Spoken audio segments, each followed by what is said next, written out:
बहुत से लोग थे मेहमान मेरे घर, लेकिन वो जानता था कि एहतिमाम किसके लिए।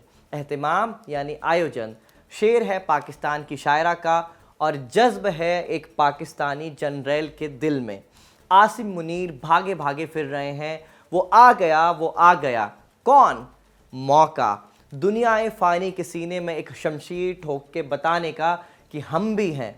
हम कौन? एक देश जो फ़िलहाल ख़ुद जंग में है, पड़ोस में अफ़गानिस्तान से और घर में बलूचिस्तान से। लेकिन क्या हुआ? आईना ख़ुद को देख नहीं सकता, लेकिन दूसरों का चेहरा तो दिखा सकता है। फ़लसफ़े की बातें यूं ही नहीं हो रही हैं। पाकिस्तान में आमद हो चुकी है ईरान के विदेश मंत्री अब्बास आरागची की।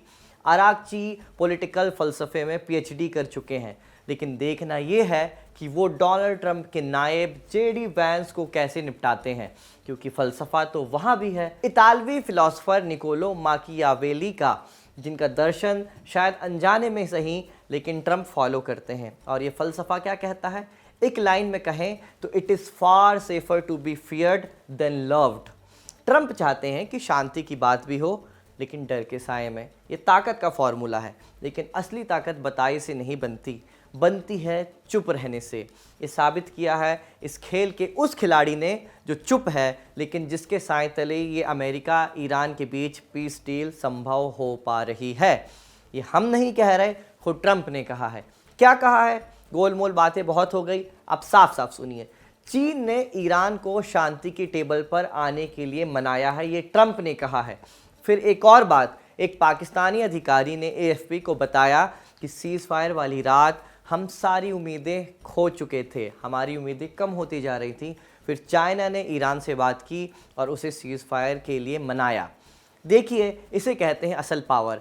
एक ट्रंप हैं जो चीख चीख कर दावा कर रहे हैं कि मैंने भारत और पाकिस्तान की जंग रुकवा दी, जबकि भारत अब तक ट्रंप का ये दावा नहीं मानता है। और एक तरफ चीन है जिसने बिना नाम लिए अमेरिका के साथ ईरान की जंग रुकवा दी है। पाकिस्तान का भी इसमें हाथ है, ये बात भी हमें नहीं भूलनी चाहिए। लेकिन हाथ चाइना का भी है, बिना उसके कहे शायद ही ईरान उसके लिए राज़ी हो पाता। जंग तो फ़िलहाल रुकी हुई है, सीज़ फायर का दूसरा दिन है आज। इन 2 दिनों में ईरान पर हमले नहीं हुए हैं, ना ही ईरान ने खाड़ी देशों में मौजूद अमेरिकी सैनिक अड्डों पर निशाना बनाया है। पर लेबनान पर इजरायली हमले जारी हैं।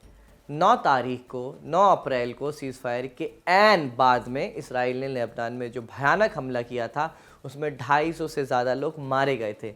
जबकि सीज़ फायर के प्रस्ताव में साफ लिखा था कि जंग सभी फ्रंट पर रोकी जाएगी, इंक्लूडिंग लेबनान। लेबनान पर जंग रुकी ही नहीं है। 8 अप्रैल के हमले के बाद तो ट्रंप ने कहा है कि सीज़ फायर में ये वाला पॉइंट शामिल नहीं किया गया था, लेकिन अब वो नेतन्याहू को मना रहे हैं कि छोटे हमले रोक दो वरना दिक्कत हो जाएगी।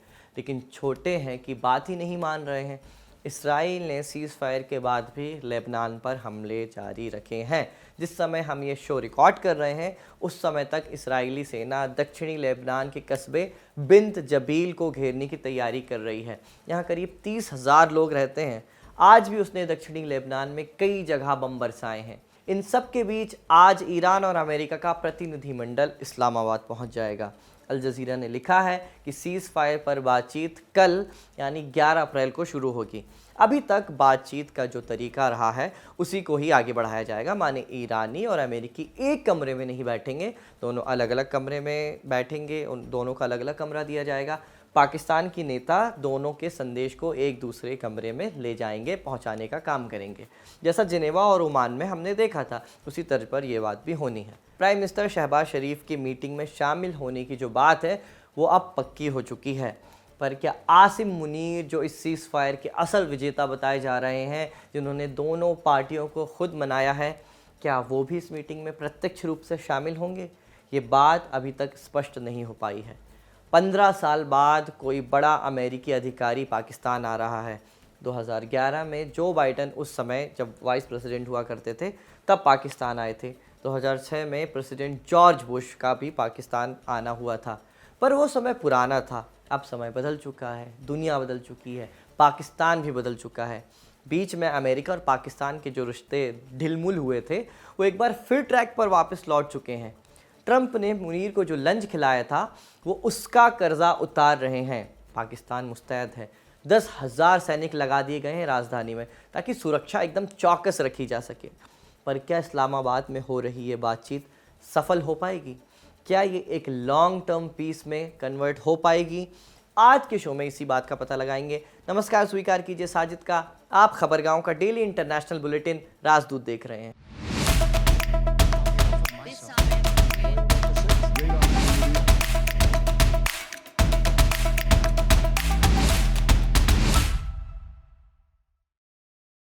सबसे पहले आपको बेसिक जानकारी देते हैं कि इस्लामाबाद में हो क्या रहा है, फिर आगे अपना विश्लेषण भी आपको तफसील से बताएंगे। सबसे पहले जानिए कि कौन कौन इसमें शामिल होने वाला है इस मुलाकात में। अमेरिका की तरफ से vice president JD Vance, middle east के स्पेशल एनवॉय स्टीव विटकॉफ और ट्रंप के दामाद जारेड कुशनर शामिल हो रहे हैं। ईरान साफ कह चुका है कि हमें विटकॉफ और कुशनर पर रत्ती भर भरोसा नहीं है। इससे पहले जो 2 मीटिंग्स हुई थी उसमें इन्हीं दोनों को भेजा गया था और दोनों ही बार अमेरिका ने ईरान को धोखा दिया, बातचीत का झांसा देकर उन पर हमला किया। इसलिए ईरानी इन दोनों को मीटिंग्स में नहीं चाहते थे। अमेरिका ने उन्हें बातचीत से नहीं निकाला इन दोनों को, लेकिन एक नया लीडर बना के ज़रूर भेजा है और वो लीडर है जेडी वैंस। वैंस के नाम पर ईरान ने भी हामी भरी थी, वो इसलिए क्योंकि वैंस उन अमेरिकी अधिकारियों और नेताओं में से एक थे जो शुरुआत से इस जंग का विरोध कर रहे थे, इसके खिलाफ थे। न्यूयॉर्क टाइम्स की रिपोर्ट के मुताबिक उन्होंने फरवरी की शुरुआत में ही ईरान के खिलाफ हमले का जो प्रस्ताव था उसे बकवास कहकर रिजेक्ट कर दिया था। फिर युद्ध के दौरान भी उनकी सरगर्मी बहुत कम नजर आई। डोनाल्ड ट्रंप के जो ट्रुथ सोशल पर पोस्ट थे या उनके सोशल मीडिया पोस्ट को उन्होंने एम्पलीफाई नहीं किया, रीट्वीट नहीं किया। अब जेडी वैंस अमेरिका की तरफ से बातचीत लीड करेंगे। ईरानियों की तरफ से कौन आएगा इसकी आधिकारिक तौर पर घोषणा नहीं हुई है, पर मीडिया में लिखा जा रहा है कि संसद के स्पीकर मोहम्मद बघेर गालिबफ और विदेश मंत्री अब्बास अराक्ची पहुंचेंगे। IRGC के किसी कमांडर की मीटिंग में शामिल होने की संभावना कम ही फिलहाल बताई जा रही है। वैसे जो संसद के स्पीकर हैं गालिबफ, वो खुद IRGC के कमांडर रह चुके हैं। खैर, बात शुरू होनी है कल यानी 11 अप्रैल को। उससे पहले पाकिस्तान में सुरक्षा कड़ी कर दी गई है। इस्लामाबाद को लगभग एक किले में बदल दिया गया है। शहर के रेड जोन को पूरी तरह सील कर दिया गया है। जहां ये बातचीत होने वाली है वहां सिर्फ चुनिंदा लोगों को ही एंट्री दी जा रही है। सड़कों पर सेना और अर्धसैनिक बलों की भारी तैनाती कर दी गई है। एयरपोर्ट से लेकर मीटिंग वेन्यू तक एक हाई सिक्योरिटी कॉरिडोर बनाया गया है ताकि किसी भी तरह की सुरक्षा की कोई चूक ना हो सके। इस्लामाबाद और रावलपिंडी में 2 दिन की छुट्टी भी घोषित कर दी गई है ताकि लोग सड़कों पर ना निकलें। पाकिस्तान के लिए ये सिर्फ एक डिप्लोमेटिक इवेंट नहीं है, बल्कि उसकी अपनी अंतर्राष्ट्रीय छवि का सवाल भी है। अगर ये बातचीत सफल होती है तो पाकिस्तान खुद को एक प्रभावी मीडिएटर के रूप में पेश कर पाएगा और उसकी वैश्विक साख मजबूत होगी। लेकिन अगर ये मीटिंग फेल होती है तो इसका उल्टा असर भी पड़ सकता है। तो क्या ये मीटिंग फेल हो सकती है? हमारा मानना है नहीं। 8 अप्रैल के राजदूत में भी हमने इसकी 2 वजह आपको बताई थी कि ये फेल क्यों नहीं होने वाली है। पहली तो ये है कि ट्रंप खुद अब इस जंग को लंबी नहीं खींचना चाहते हैं, उस मूड में नहीं दिख रहे हैं, वो खुद बोर हो गए हैं। मिड टर्म इलेक्शन होने वाले हैं नवंबर में। ईरान वॉर बड़ा मुद्दा बन गया है। ट्रंप हारे तो उनकी शक्ति और साख कमज़ोर होगी, भले ही वो राष्ट्रपति बने रहें, पर ट्रंप ऐसा नहीं चाहते, इसलिए रिस्क नहीं लेंगे। दूसरी वजह, अमेरिका को अब तक यहाँ पे कोई डिसाइसिव विक्ट्री नहीं मिल पाई है। भले ही वो ईरान की नई लीडरशिप को रिजीम चेंज बता रहे हो ट्रंप, लेकिन सब जानते हैं कि ये कितना बड़ा झूठ है। पहले से भी ज़्यादा हार्ड लाइनर्स जो हैं वो उनकी लीडरशिप में बैठे हैं, रिजीम में बैठे हैं। पेंटागन से लेकर CIA इस जंग के खिलाफ हैं। सेना के अधिकारियों को और यहाँ तक कि सेना प्रमुख तक को निकाल दिया गया है। ये इस ओर इशारा करता है कि अमेरिका आगे भी कोई बड़ी जीत यहाँ हासिल ना कर पाए, ऐसा हो सकता है। इसलिए ट्रंप खुद भी चाहेंगे कि ये जंग रुक जाए। इसराइल चाह रहा है कि ये जंग चले क्योंकि उसे तो ज़्यादा से ज़्यादा फ़ायदा होगा इसके लिए। उसके पास मौका है, वो ईरान को जितना कमज़ोर कर सके करेगा, क्योंकि आने वाले लंबे समय तक इसराइल को इतनी छूट नहीं मिलने वाली जितनी ट्रंप से मिली हुई है। आज ही अमेरिका के पूर्व विदेश मंत्री जॉन कैरी ने कहा है कि नेतन्याहू ने ओबामा और बुश दोनों राष्ट्रपतियों को ईरान पर हमले के लिए मनाने की कोशिश की थी, लेकिन दोनों ने उनके प्लान को रिजेक्ट कर दिया था। न्यूयॉर्क टाइम्स ने लिखा है कि इसराइल ट्रंप को इसलिए मनाने में कामयाब हो पाया, इसलिए राज़ी कर सका ट्रंप को, क्योंकि खुद ट्रंप भी ईरान पर हमला करना चाहते थे। इसराइल के लिए अमेरिका में समर्थन घट रहा है, ख़ास तौर पर गज़ा वॉर के बाद। पता नहीं अगला चुनाव कोई रिपब्लिकन नेता जीतेगा भी या नहीं, क्योंकि किसी डेमोक्रेट से इसराइल को इतनी छूट मिलनी मुश्किल है। रिपब्लिकन से भी नहीं मिलेगी, लेकिन ज़्यादा चांस है कि उन्हीं के राज में इसराइल ऐसा कर सके, पर अब वो भी मुश्किल दिख रहा है। उसका उदाहरण देख लीजिए, दूर मत जाइए। ट्रंप के बाद जेडी वैंस या मार्को रूबियो का ही नाम लिया जा रहा है। इन्हीं दो में से कोई रिपब्लिकन पार्टी की तरफ से प्रेसिडेंट का कैंडिडेट हो सकता है आगे, पर दोनों ने ईरान पर हमले का प्लान रिजेक्ट किया था। यानी जितने भी समीकरण बन रहे हैं, इन सभी समीकरण की इसी तरफ इशारा कर रहे हैं कि इसराइल के पास ये आखिरी मौका है और लंबे समय तक ऐसा मौका नहीं मिल सकेगा। इसलिए वो इस बातचीत को डिरेल करने की पूरी कोशिश कर रहा है। इसी वजह से अब तक लेबनान पर हमले तेज़ हो रहे हैं। भले ही नेतन्याहू ने बोला है कि लेबनान की सरकार से बात की जाएगी, पर उनके ही लोगों को मारते हुए आप उनकी सरकार से कैसे बात कर सकते हैं। इसराइलीज़ चाहते हैं कि हिजबुल्लाह हथियार डाल दे, तभी हम सीज़ फायर की बात करेंगे, नहीं तो ये जंग है वो जारी रहेगी। यही मांग हमास के साथ भी की गई थी। पर आप इन संगठनों के नेचर देखिए, ये दोनों ही हथियारबंद संगठन नहीं हैं, दोनों के विचार हैं, दोनों की राजनीतिक पार्टियां हैं। अब जब आप किसी पार्टी के अस्तित्व को ही ख़त्म कर देने की बात करेंगे, उसकी मांग करेंगे, उसके नेचर को ख़त्म करने की मांग करेंगे, तो ये मांगें बहुत अनरियलिस्टिक लगती हैं। इसराइल जानता है कि हिजबुल्लाह इसके लिए कभी राज़ी नहीं होगा और उसके बहाने वो लेबनान पर हमले जारी रखेगा। हमास जैसे संगठन, जिस पर इसराइल ने लगातार 2 साल से भी ज़्यादा बमबारी की, उसने भी अब हथियार डालने से मना कर दिया है। हमास का ताज़ा उदाहरण हमारे सामने है। गज़ा में लड़ाई हमास के हथियार डालने की शर्त पर रुकी थी, जो अब तक सफल नहीं हो पाई है। अगर इसराइल वाकई एक लॉन्ग टर्म पीस चाहता है, तो उसे अपनी स्ट्रैटेजी के बारे में वाकई रीथिंक करना चाहिए। पर जैसा हमने कहा, अगर वो वाकई पीस चाहता है तो लेबनान का सवाल बना हुआ है। कल बात शुरू हो जाएगी और कल से ही पता चलने लगेगा कि समझौता किस दिशा में जा रहा है। क्या फिर एक बार अमेरिका बातचीत की आड़ में ईरान को धोखा देगा? आने वाले समय में ये पता चलेगा। लेकिन इस बार चीन के शामिल होने की बात जो सामने आई है, उससे समझ में आता है कि इस पूरी समस्या का हल निकल जाएगा। चीन पर्दे के पीछे से ईरान को समर्थन देता आया है। अमेरिकी अखबार वॉल स्ट्रीट जर्नल ने रिपोर्ट किया था कि जंग के बीच भी चीन ईरान को मिसाइल और रॉकेट बनाने की फ्यूल का रॉ मटेरियल सप्लाई कर रहा था। अमेरिका को ये बात पता थी, लेकिन फिर भी उसने कुछ नहीं कहा। ऑब्वियस रीज़न, चुंबक की सप्लाई रुक जाती। चीन ने ईरान के मिसाइल प्रोग्राम को डेवलप करने में भी बहुत मदद की है। यहाँ तक कि ये बात भी कही जाती है कि नॉर्थ कोरिया के इंजीनियर जब मिसाइल प्रोग्राम की मदद करने, ईरान के मिसाइल प्रोग्राम की मदद करने वहाँ जाते थे, तो ये सब भी नॉर्थ कोरिया चीन के ही रिक्वेस्ट पर करता था। ये तो हुआ एक फ्रंट। इसके अलावा चीन ने डिप्लोमेटिकली भी चीन को बहुत समर्थन दिया है। 7 अप्रैल को यूएन में चीन ने ईरान के खिलाफ लाया गया एक प्रस्ताव भी वीटो कर दिया। इसमें हॉर्मूज को खोलने के लिए सेना के इस्तेमाल की बात कही जा रही थी, पर अब वो वीटो कर दिया गया है। ऐसा नहीं है कि हॉर्मूज का बंद होना चीन के लिए फ़ायदेमंद है। चीन का 12% तेल यहाँ से होकर जाता है। जंग की वजह से इसमें रुकावट तो नहीं आई होगी, लेकिन कमी ज़रूर आई है। पर चीन ने रिन्यूएबल एनर्जी में अपनी रोज़मर्रा की जो ज़िंदगी है और बाकी जो बड़े काम हैं वो शिफ्ट कर लिए हैं। इसलिए भी चीन को इस संकट से बहुत ज़्यादा दुख नहीं हुआ है। थोड़ी आसानी से उसने ये पार कर लिया है।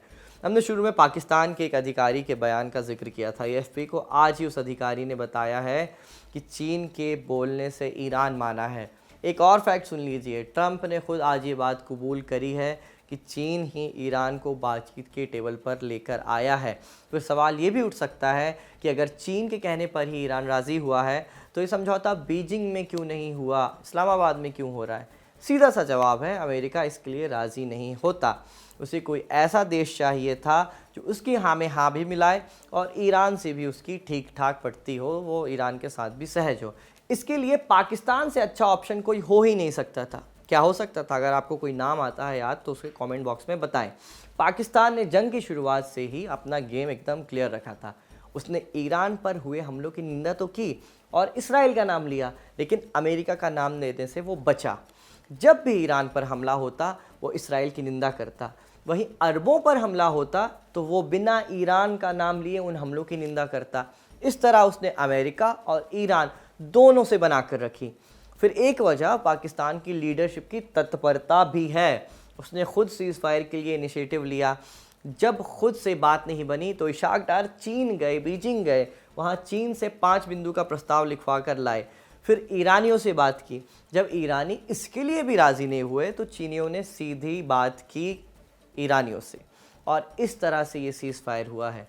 आगे जो बात होनी है उसमें चीन की कितनी भूमिका होगी ये भी हमें आने वाले समय में पता चलेगा। अब अगर हम इस पूरे घटनाक्रम को एक बड़े परिप्रेक्ष्य में देखें तो समझ आता है कि ये सिर्फ 2 देशों के बीच की बातचीत नहीं है, बल्कि इसमें कई और देश भी अप्रत्यक्ष रूप से जुड़े हुए हैं। खाड़ी देश, यूरोप, चीन और रूस जैसे खिलाड़ी भी इस स्थिति पर नज़र बनाए हुए हैं, क्योंकि सभी के अपने अपने हित इस क्षेत्र से जुड़े हैं। तेल की कीमतें, व्यापार के रास्ते और क्षेत्रीय संतुलन, सब कुछ इस बातचीत पर निर्भर करता है। इसलिए इस्लामाबाद में होने वाली ये एक मीटिंग एक तरह से ग्लोबल पावर गेम का हिस्सा बन चुकी है। अब सवाल ये है कि आगे क्या हो सकता है। अगर ये बातचीत सफल होती है तो एक लंबा शांति समझौता होगा, जिसमें धीरे धीरे तनाव कम किया जाएगा और दोनों देश कुछ समझौता करेंगे। लेकिन अगर ये बातचीत असफल होती है तो हालात और बिगड़ सकते हैं, सीज़ फायर टूट भी सकता है और एक बड़ी जंग की आशंका भी बढ़ सकती है। ईरान के सुप्रीम लीडर मुस्तफा खामेनेई ने आज अपना दूसरा बयान जारी किया है, जिसमें उन्होंने ईरान की जीत की घोषणा की है, लेकिन साथ में ये भी कहा है कि वो अमेरिका और इसराइल से जंग नहीं चाहते हैं, पर अपने अधिकारों की रक्षा करना वो जानते हैं। इस जंग में आगे क्या होगा इस्लामाबाद की मीटिंग से तय होगा, पर अभी वहाँ क्या हो रहा है ये जानने के लिए हमने बात की पाकिस्तान के सीनियर जर्नलिस्ट एजाज सैयद से। सुनिए उन्होंने क्या बताया। देखिए, पाकिस्तान इन निगोशिएशंस को होस्ट कर रहा है और पाकिस्तान पे जो दोनों पार्टीज हैं, दोनों कंट्रीज हैं, वो ट्रस्ट कर रही हैं। पाकिस्तान में डेलीगेट्स जो हैं वो आना शुरू हो चुके हुए हैं और आपको पता है कि जब भी इस तरह की डायलॉग होती है, इस तरह का डायलॉग होता है तो उससे पहले ग्राउंड वर्क होता है। तो पाकिस्तान ने काफी इसके ऊपर ग्राउंड वर्क किया है with the help of both the nations, American nation as well as the Iranian nation. Information public नहीं की जा रही, जिससे गैर जरूरी डिबेट हो और दोनों में से कोई एक फ्रीक ये समझे कि ये मेरे खिलाफ इंफॉर्मेशन जारी की गई है। तो इसलिए बहुत ज्यादा एहतियात की जा रही है। और चूंकि पाकिस्तान, आप ये याद रखिए, Pakistan is a host country, और होस्ट कंट्री की तरफ से अगर ऐसी कोई इंफॉर्मेशन जाती है किसी भी किस्म की, तो that is not good for the environment of the dialogue. इसी पॉइंट पर आज का राजदूत खत्म होता है। इसे रिकॉर्ड किया था मेरे साथी आनंद ने। मेरा नाम है साजिद। देखते रहिए खबरगांव।